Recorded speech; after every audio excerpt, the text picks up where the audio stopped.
She. Sanitation, health and environment.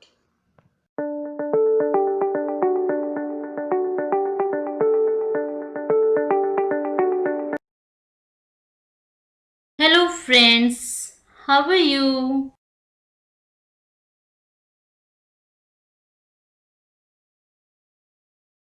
Now, let's start our topic sanitation. Sanitation, clean everywhere from home to public places.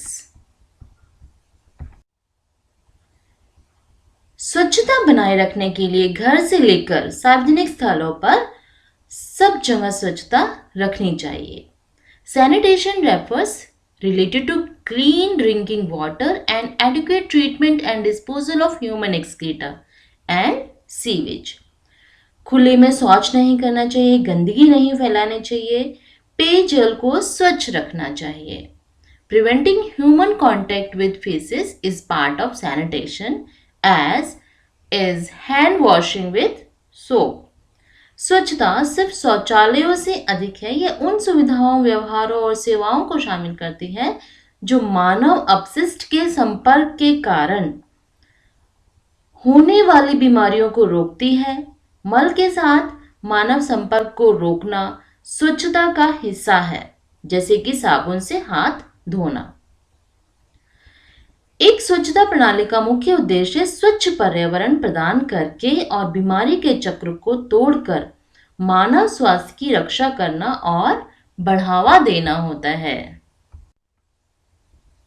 Do not defecate in open, do not spread dirt, drinking water should be clean. अपने आसपास कहीं पे भी खुले में शौच ना जाए, कहीं भी गंदगी ना फैलाएं तथा अपने जहाँ से हम पानी पीने के लिए ले रहे हैं उस जगह को, उस स्रोत को भी गंदा ना करें. यहाँ पर हम कुछ पॉइंट्स देख रहे हैं कि सैनिटेशन से हमें किन किन चीज़ों से बचाव मिलेगा और कहाँ कहाँ पर जो हम चीज़ें यूज़ कर रहे हैं उनकी साफ सफाई में सहायता मिलेगी.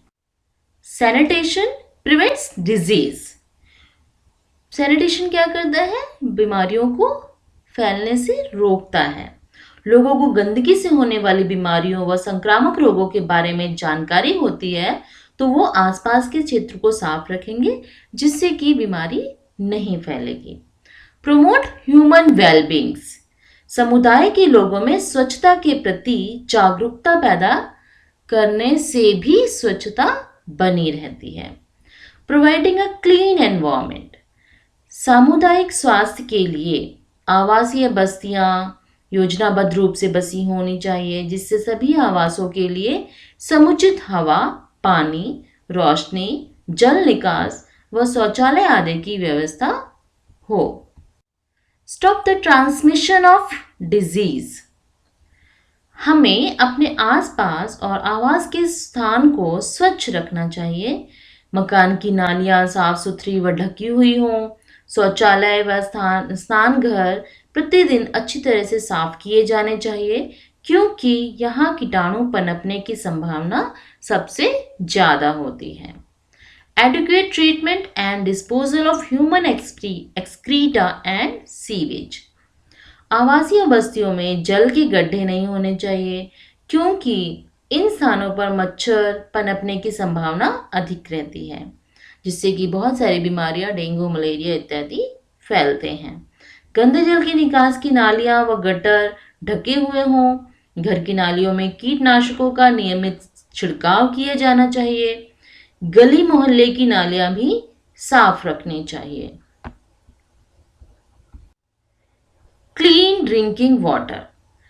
जल स्रोत साफ स्वच्छ होने चाहिए. हैंडपंप, कुएं व जो भी जल लेने का स्रोत है उसके आसपास का स्थान स्वच्छ रहना चाहिए. इन स्रोतों में कपड़े व बर्तन धोना, स्वयं नहाना, जानवरों को नहलाना आदि कार्य नहीं करने चाहिए. कुएं ढके हुए हों जिनमें समय समय पर जीवाणुनाशक दवाइयाँ डाली जाती रहें. पानी की टंकियाँ जो हम हमारे घरों के ऊपर होती हैं या नीचे बेसमेंट में बनी होती हैं, तो उनकी भी नियमित सफाई हमें करते रहना चाहिए। Types of sanitation. Types of sanitation में सबसे पहला है हमारा community led total sanitation. Next environmental sanitation, lack of sanitation, on site sanitation and sustainable sanitation. तो ये हमारे 5 तरीके के टाइप हम सैनिटेशन के डिस्कस करेंगे। Community led total sanitation achieve behavior change in mainly rural people by abandonment of open defecation practices.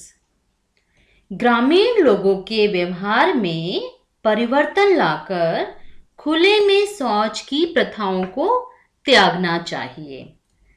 समुदाय की पूरी तरीके से एक रिस्पॉन्सिबिलिटी है कि वो ओपन में डेफिकेशन करने के लिए, खुले में शौच जाने के लिए पूरी तरीके से अवॉइड करे, उसको, इस प्रथा को खत्म करे, जिससे क्या होगा, हमारा पर्यावरण काफी हद तक प्रदूषण से बच जाएगा। कम्युनिटी लेड टोटल सैनिटेशन एक ऐसी सुविधा है जिसमें समुदायों को अपने स्वयं की मूल्यांकन और खुले में शौच का विश्लेषण करने और ODF खुले में शौच मुक्त बनने के लिए सहायता प्रदान करना चाहिए। समुदाय के नेतृत्व वाली कुल स्वच्छता CLTS एक दृष्टिकोण है जो मुख्य रूप से विकासशील देशों में समुदाय में स्वच्छता और स्वच्छता प्रथाओं को बेहतर बनाने के लिए उपयोग किया जाता है। संपूर्ण समुदाय के सहज और लंबे समय तक चलने वाले व्यवहार परिवर्तन पर केंद्रित है। यह है टोटल सैनिटेशन। CLTS का लक्ष्य खुले में शौच को समाप्त करना है। इस शब्द से हम जान रहे हैं कि कंप्लीट रूप से कम्युनिटी में स्वच्छता लानी जरूरी है। इस चित्र में हम देख रहे हैं कि समुदाय के काफी व्यक्ति खुले में शौच के लिए जाते हैं। CLTS में किसी व्यक्ति के समुदाय में आत्मसम्मान और गौरव बढ़ाने के लिए कार्य शामिल है। इसमें अपने स्वयं के खुले में शौच जाने के व्यवहार के बारे में शर्म और घृणा भी शामिल है। Open defecation is the practice of defecating out in the open rather than using a toilet. खुले में शौच मतलब कि शौच के लिए खुले में जा रहे हैं और टॉयलेट यूज नहीं कर रहे हैं। Open defecation free is a central term for community-led total sanitation programs. खुले में शौच मुक्त सामुदायिक नेतृत्व वाले कुल स्वच्छता कार्यक्रमों के लिए एक केंद्रीय शब्द है। इसका मुख्य रूप से मतलब पूरे समुदाय में खुले में शौच का उन्मूलन है। However, ODF can also include the additional criteria such as household latrines or toilets are hygienic, provide the safe containment of feces, offer privacy and a roof to protect the user, have a lid to cover the hole or a water seal for toilets. घरेलू शौचालय तथा शौचालय इत्यादि जितने भी कहीं पर भी बने हुए हैं उनकी साफ सफाई का ध्यान रखना, provide the safe containment of faeces, मल की सुरक्षित तरीके से व्यवस्था प्रदान करना, उसका निपटारा कैसे करना है, offer privacy and a roof to protect the user, जो भी उस टॉयलेट को यूज कर रहे हैं उसको एक तरीके की सुरक्षा दी जा रही है, गोपनीयता दी जा रही है और एक छत के नीचे वो बंद कमरे में शौच के लिए जा रहा है जिससे उसकी प्राइवेसी भी रहती है। Have a lid to cover the hole और a water seal for toilets, छेद को ढकने के लिए एक ढक्कन भी लगा हो तथा शौचालय के लिए पानी की सील भी हो, जिससे कि शौचालय में से बदबू इत्यादि ना आए. All household members and all members of the community use these latrines or toilets. A hand washing facility with water, soap, or ash is nearby and used regularly. सभी घरेलू सदस्य और समुदाय के सदस्यों के लिए शौचालयों का होना तथा वो उसको यूज कर पाए और साथ ही में पानी तथा साबुन और राख इत्यादि की पूरी सुविधा हो, जिससे कि वो हैंड वॉश करके अपना नियमित रूप से अपने आप को स्वच्छ करने के पश्चात ही वहां से निकले और जो फीकल ओरल डिजीज है उनसे जो ट्रांसमिशन होता है फीसिस की वजह से वो कंट्रोल में रह सके. Outcomes and health aspects of CLTS. दुनिया भर में आजकल लाखों लोग ODF से लाभान्वित हुए हैं. कई ग्रामीण समुदायों में लैट्रिन कवरेज में वृद्धि हुई है तथा बहुत सारे गांव ODF गांव घोषित कर दिए गए हैं. Environmental sanitation. एनवायरमेंटल सैनिटेशन, जो कि हमने एक वीडियो में उसका इंट्रोडक्शन भी पढ़ा था कि पर्यावरण स्वच्छता बहुत ही जरूरी है. हवा मनुष्य जीवन का एक आवश्यक स्रोत है. मनुष्य के जीवित रहने का आधार हवा है. जिस तरह से स्वस्थ जीने के लिए साफ हवा की जरूरत होती है, उसी तरह साफ पानी की भी जरूरत होती है. कहा भी जाता है कि जल ही जीवन है, लेकिन आज यही जल कई बीमारियां उत्पादित कर रहा है, उत्पन्न कर रहा है. इसकी वजह से पानी प्रदूषित होते होते लोगों के स्वास्थ्य को भी प्रभावित कर रहा है. पर्यावरण को प्रदूषण कम करने के लिए कूड़ा कचरा भी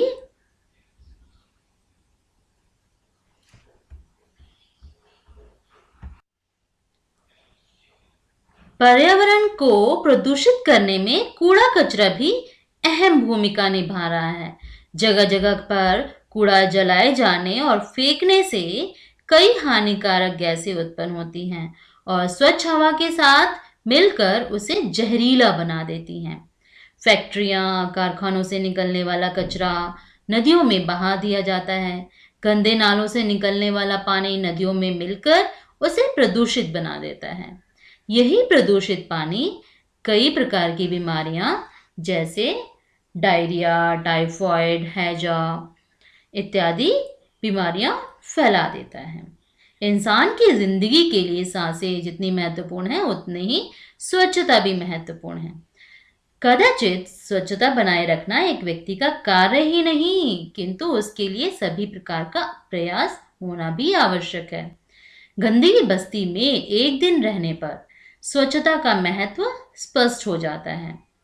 इसलिए पर्यावरणीय स्वच्छता का उद्देश्य सभी मानव बस्तियों में स्वच्छ, सुरक्षित, सुखद, भौतिक और प्राकृतिक वातावरण को बनाए रखना है. Environmental sanitation.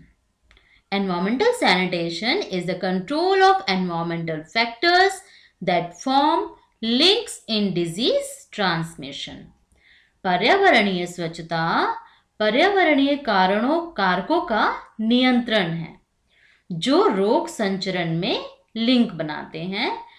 एक तरीके से एक के बाद एक बीमारियां फैलनी शुरू हो जाती हैं. शुद्ध पर्यावरण का होना अनिवार्य है. वातावरण की शुद्धता जिनसे खंडित होती है, ऐसे माध्यमों को जैसे कि हवा, पानी, गंदगी, कचरा इत्यादि का उचित समाधान हमें ढूंढना चाहिए. Subsets of this category are: first is solid waste management, ठोस अपशिष्ट का प्रबंधन. ठोस अपशिष्ट प्रबंधन प्रणाली का मुख्य उद्देश्य कूड़े करकट से अधिकतम मात्रा में उपयोगी संसाधन प्राप्त करना और ऊर्जा प्रदान करना, उत्पादित करके लोगों के घरों तक बिजली का संचरण करना, ताकि कम से कम मात्रा में अपशिष्ट पदार्थों को लैंडफिल क्षेत्र में भेजना पड़े। ये आप कूड़े का ढेर देख रहे हैं, ये लैंडफिल साइट कहलाता है।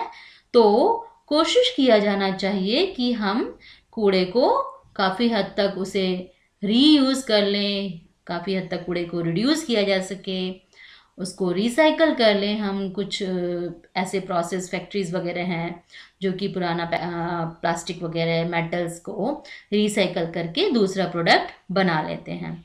तो इसलिए हमें सॉलिड वेस्ट मैनेजमेंट भी ठीक से करना चाहिए, जिससे पर्यावरण में स्वच्छता बनी रहे।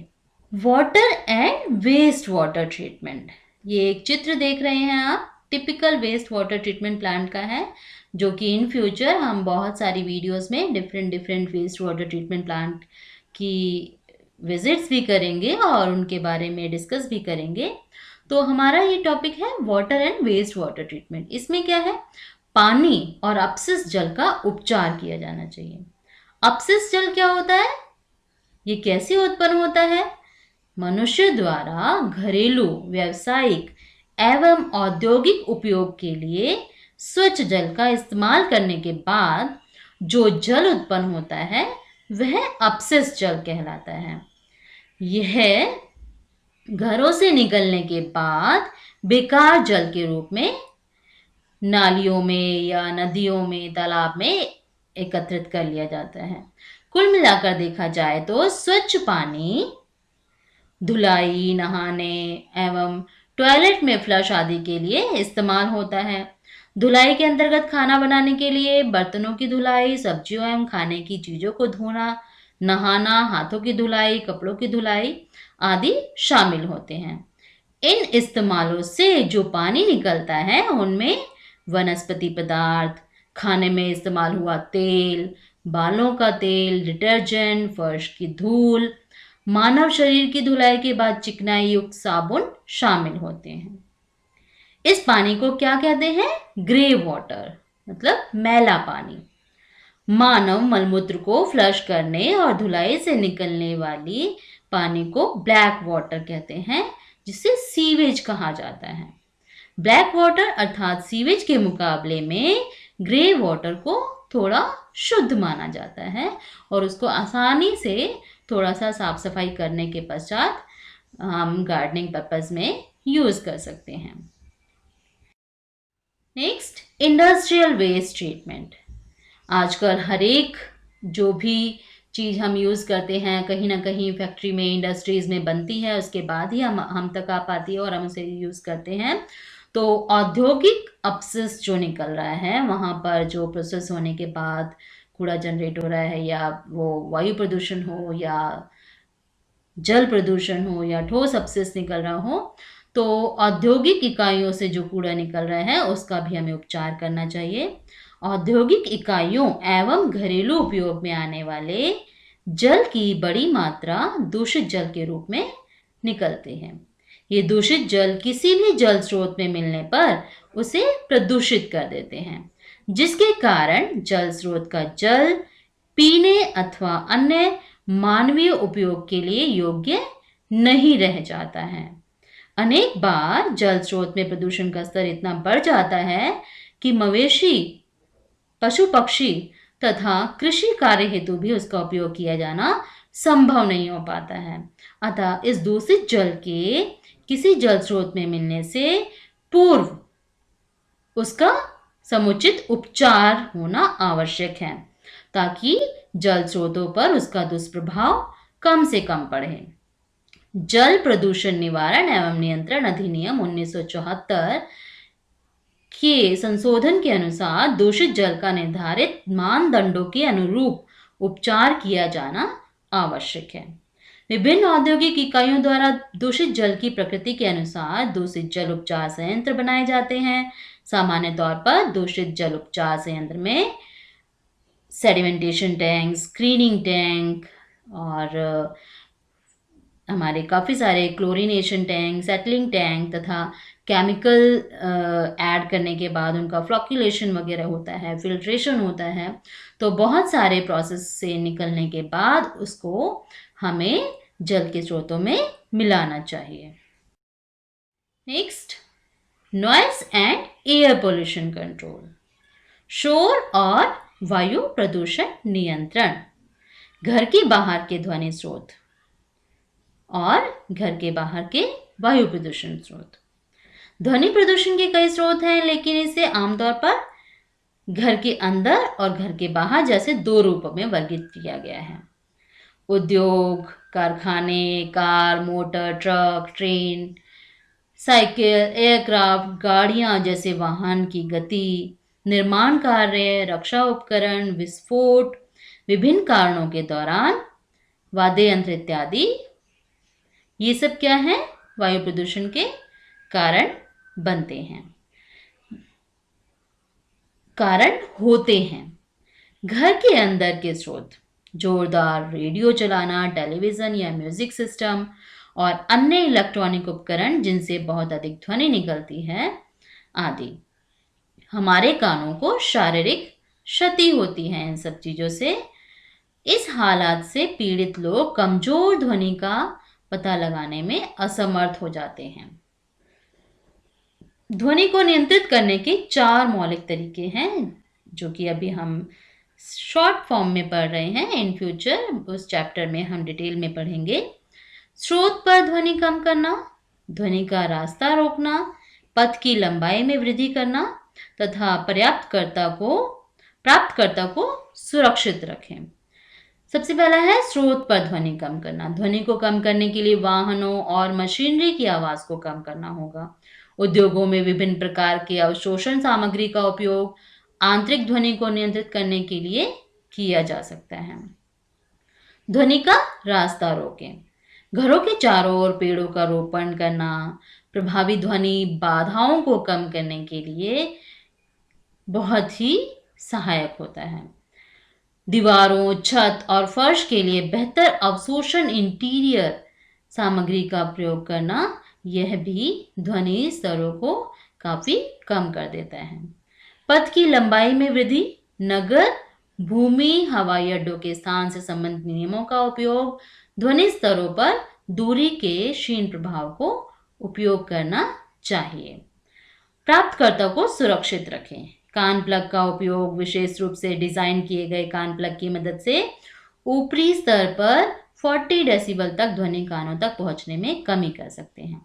ये सामान्य रूप से नियम बनाने के अलावा किसी भी प्रदूषण के नियंत्रण के लिए लोगों को शिक्षित और जागरूक करना आवश्यक है। एयर पोल्यूशन कंट्रोल, वायु प्रदूषण को कैसे रोकना है? बहुत सारी इंडस्ट्रीज हैं, बहुत सारे व्हीकल्स हैं जिनकी वजह से प्रदूषण फैलता जा रहा है। तो इंडस्ट्रीज से निकलने वाला जो वायु प्रदूषण है उसको कंट्रोल करने के लिए भी बहुत बड़े फिल्टर प्रोसेस लगाए जाते हैं, वेट स्क्रबर्स लगाए जाते हैं, और जो भी धूल मिट्टी निकल रही है उसको कंट्रोल करने के लिए स्क्रबर्स लगाने के पश्चात ही वहाँ से उस धुएं को निकाला जाता है, जिससे कि वो हवा में जाने के बाद वातावरण को प्रदूषित ना करे। व्हीकल्स में भी हमने काफ़ी सुना है कि हमें पोल्यूशन कंट्रोल करवाना है, या उसका मशीन्स जो इंजन वगैरह हैं इस तरीके का होना चाहिए जिससे कि प्रदूषण कम से कम मात्रा में फैले। तो आज का हमारा टॉपिक जो एनवायरमेंटल सैनिटेशन हमने पढ़ा, इसमें हमने डिस्कस किया solid waste management, water and waste water treatment, industrial waste treatment and noise and air pollution control. Lack of sanitation. Lack of sanitation refers to the absence of sanitation. Means स्वच्छता का अभाव होना, स्वच्छता की अनुपस्थिति होना। Open defecation and open urination, but this is of less concern with the associated serious public health issues. इसका मतलब ये है कि शौचालयों की कमी है, तथा लोग खुले में शौच के लिए जाते हैं, जिसकी वजह से बहुत सारी समुदाय में स्वास्थ्य से संबंधित बीमारियां फैलती जा रही हैं और जो कि बहुत ही बड़ी समस्या बनती जा रही है। इस चित्र में हम देख रहे हैं कि लैक ऑफ सैनिटेशन। तो चित्र में हमें दिखाई दे रहा है कि साफ सफाई तो है, पर जो पिट है उसमें हमें दिख रहा है कि वो हाइजीनिक नहीं है, बहुत ही गंदा दिख रहा है और उसमें हो सकता है बैक्टीरिया वायरस छुपे होंगे, जो कि स्वच्छता का अभाव है। Poor sanitation is linked to transmission of disease such as cholera, diarrhea, dysentery, hepatitis A, typhoid and polio, etc. खराब स्वच्छता से हैजा, डायरिया, पेचिस, हेपेटाइटिस ए, टाइफाइड और पोलियो जैसी बीमारियां बढ़ती जा रही हैं। Poor sanitation reduces human well-being, social and economic development due to impacts such as anxiety and lost educational opportunities. खराब स्वच्छता से मानव कल्याण, सामाजिक और आर्थिक विकास पर बुरा प्रभाव पड़ रहा है और बच्चों के पढ़ाई में भी बहुत सारी बाधाएं उत्पन्न हो रही हैं। Communities where there are high density of people combined with poor sanitary conditions means these horrific diseases can raise through communities causing ill health, ongoing health problems and death in severe cases. समुदाय जहाँ लोगों का एक उच्च घनत्व होता है तथा खराब सैनिटरी स्थितियां होती हैं, इन कारणों से भयावह बीमारियां समुदाय के माध्यम से बढ़ सकती हैं, जिससे स्वास्थ्य खराब होना, गंभीर स्वास्थ्य समस्याएं और गंभीर मामलों में मृत्यु हो सकती है। Many children can't attend school because of diseases and issues relating to poor sanitation. कई बच्चे खराब स्वच्छता की वजह से बीमारियों में फंसे रह जाते हैं और जिसके कारण वो स्कूल रेगुलर नहीं जा पाते हैं। On-site sanitation. On-site sanitation. On-site sanitation, also called decentralized sanitation, is a system where the treatment of excreta or sewage takes place at the same location where it is generated. On-site sanitation एक ऐसी स्वच्छता प्रणाली के रूप में परिभाषित की गई है जिसमें मल त्याग और अपशिष्ट जल एकत्र किया जाता है और उस भूखंड पर एकत्र किया जाता है जहां पर उसे उपचारित किया जाना है तथा जहां से वह उत्पन्न हो रहा है। Examples are pit latrines, septic tanks. A septic tank is the oldest and most common type of on-site sewage facility. उदाहरण के लिए पिट शौचालय और सेप्टिक टैंक प्राथमिक उपचार हैं जो कि अपशिष्ट जल का करते हैं और यहाँ पर ये ऑन साइट हो रहे हैं। ऑन साइट सीवेज सुविधा जहाँ पर स्थानीय रूप से उत्पन्न अपशिष्ट का उपचार किया जाता है तथा ये एक अपशिष्ट जल की प्रणाली है जो विशेष रूप से साइट पर स्वच्छता के अपशिष्ट भाग को उपचार करती है। सेप्टिक टैंक एक बहुत ही पुरानी पद्धति है जो कि मल जल को उपचार करती है। इन पिक्चर्स में हम देख रहे हैं पिट लैट्रिन्स एंड सेप्टिक टैंक्स, जिसमें हम देख रहे हैं कि टॉयलेट के नीचे ही पिट बना हुआ है तथा कुछ जगह पर साइड में भी पिट बना होता है और वो सेप्टिक टैंक कहलाता है। तो हमारे पिट लैट्रिन्स एंड सेप्टिक टैंक्स के कुछ डायग्राम्स हमने देखे। The following on sanitation technologies are being used around the world. Pit latrines, ventilated improved pit latrines, composting toilets, ecological sanitation, two-pit pore flush toilets to septic tanks. पूरे संसार में बहुत ही different different techniques use की जा रही हैं जो कि ऑन साइट सैनिटेशन की हैं। ये हम different chapter night soil disposal में डिटेल में डिस्कस करेंगे। Advantages of on-site sanitations are: first, simple to construct, operate and maintain. निर्माण, संचालन और रखरखाव में बहुत ही साधारण पद्धति है। Second, less expensive to install and maintain. स्थापित करने के लिए तथा उसका रखरखाव करने में भी बहुत ही कम खर्चा लगता है। Third, surface water pollution is eliminated. सतही जल प्रदूषण जो पहले हो रहा था खुले में शौच जाने की वजह से, वो अब काफी हद तक कम हो गया है। Disadvantages of on-site sanitation. On-site sanitation जो हम कर रहे हैं कि हम उसी जगह पर जहाँ पर कूड़ा या हमारा जो लिक्विड वेस्ट वाटर है जनरेट हो रहा है उसको वहीं पर ट्रीट कर रहे हैं, उपचार कर रहे हैं और वहीं पर उसका रखरखाव कर रहे हैं, तो इससे हमारे जो डिसएडवांटेज है, नुकसान क्या क्या हो रहा है, ये अभी हम पढ़ेंगे। First point, not suitable with hard rock and high water table conditions. ये उस जगह पर सुटेबल नहीं होगा जहाँ पर मिट्टी जो बहुत ही हार्ड है तथा वाटर लेवल भी वहाँ का ऊंचा है, मतलब पानी बहुत ही जल्दी ही आ जाता है। अगर हम गड्ढा खोदते हैं तो वाटर लेवल जल स्तर जो है बहुत ही जल्दी मिल जाता है। Next, possibility of pathogens leaching into groundwater and contaminating it. भूजल में लीचिंग हो रहा है और इसे दूषित करने वाले रोगजनक जो कीटाणु हैं वो पानी में मिलना शुरू हो जाते हैं। Third, in densely populated urban areas, crucial groundwater resources can get contaminated. घनी आबादी वाले शहरी क्षेत्रों में जहाँ पर भूजल ही एक वाटर सोर्स है, मतलब भूमिगत जल ही हम पानी के रूप में ले रहे हैं, पी रहे हैं, तो वो भी कंटामिनेट होता है सेप्टिक टैंक और पिट लैट्रिन्स की वजह से। तो ऑन साइट सैनिटेशन के डिसएडवांटेज भी बहुत सारे हैं जो कि हम डिटेल में नाइट सॉइल चैप्टर में भी पढ़ेंगे। Sustainable sanitation.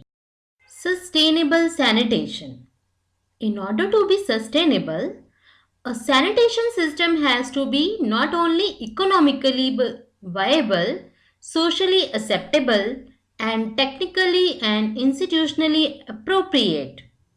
It should also protect the environment and the natural resources.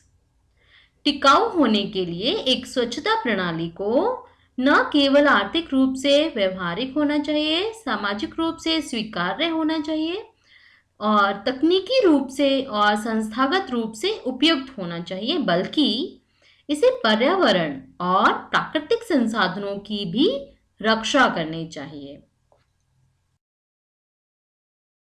Sustainable sanitation is a fundamental requirement for local participation in educational and economic activity for sanitation.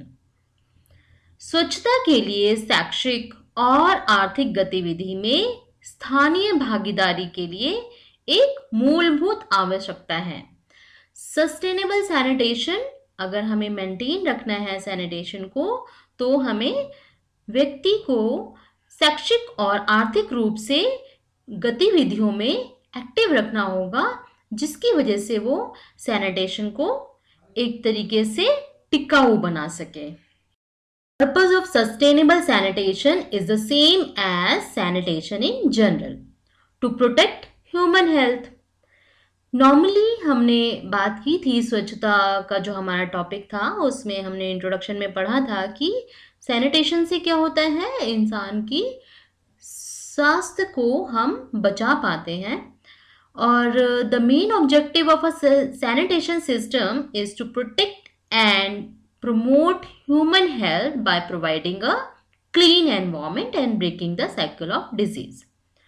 स्वच्छता प्रणाली का मुख्य उद्देश्य क्या होता है कि वो एक स्वच्छ पर्यावरण प्रदान करता है और बीमारी के चक्र को तोड़कर मानव स्वास्थ्य की रक्षा करना और उसको बढ़ावा देना। However, sustainable sanitation attends to all process of the system.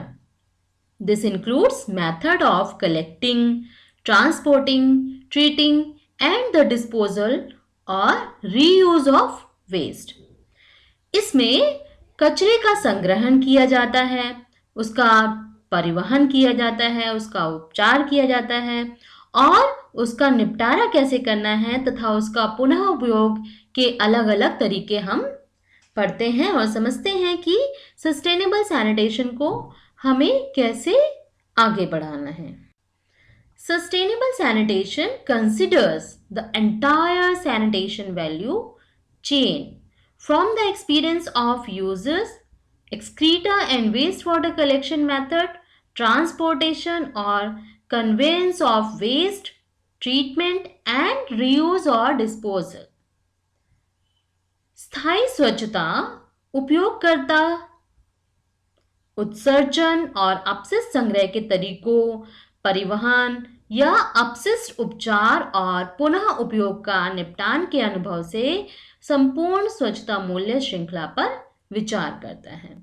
Sustainable sanitation की वैल्यू चेन जो है उसमें एक्सक्रीटा, ह्यूमन एक्सक्रीटा जो कि हम मानव अपशिष्ट बोलते हैं और लिक्विड वेस्ट वाटर जो कि इंडस्ट्री से निकलता है, हमारे घर के किचन बाथरूम से निकलता है, उनका ट्रांसपोर्टेशन कैसे करना है, उनको एक जगह से दूसरी जगह कैसे ले जाना है, ट्रीटमेंट कैसे करना है और ट्रीटमेंट करने के पश्चात अगर उसे रीयूज़ कर सकते हैं तो रीयूज़ करेंगे, अदरवाइज उसे डिस्पोज ऑफ कैसे करना है, ये सारा वर्णित किया जाता है. इस पिक्चर में हम देख रहे हैं कि काफ़ी सारे हमारे सस्टेनेबल सैनिटेशन को मेंटेन रखने के लिए कुछ एग्जाम्पल्स हैं, जैसे पानी को कैसे बचाना है, हमारे पर्यावरण में पानी प्रदूषित ना हो और उसका कंजर्वेशन कैसे करना है, टॉयलेट्स कैसे क्लीन रहने चाहिए, जो भी कूड़ा करकट हो रहा है उसको एक जगह से दूसरी जगह ले जाया जाए और उसे ठीक तरीके से ट्रीटमेंट किया जाए और जो भी वेस्ट वाटर निकल रहा है ट्रीट करने के बाद ही उसे वाटर सोर्सेस जो कि ग्राउंड वाटर हो या सरफेस वाटर हो उसमें निस्तारित किया जाए. तो सैनिटेशन में हमारा एजुकेशन ज़रूरी है, लोगों को हमें सिखाना है, समझाना है कि जो स्वच्छता है उसको मेंटेन कैसे रखा जाए, solid and industrial waste management कैसे किया जाए, जो भी एक्सक्रीटा जनरेट हो रहा है उसका डिस्पोजल कैसे किया जाए. बायो टॉयलेट्स आजकल काफ़ी सारे जगह जगह लगा दिए गए हैं कि हमारा एनवायरनमेंट क्लीन रहे और गो ग्रीन का हम जगह जगह बैनर देखते हैं कि जो भी प्रोडक्ट हम यूज़ कर रहे हैं वो एनवायरनमेंट के फ्रेंडली हो, इको फ्रेंडली हो.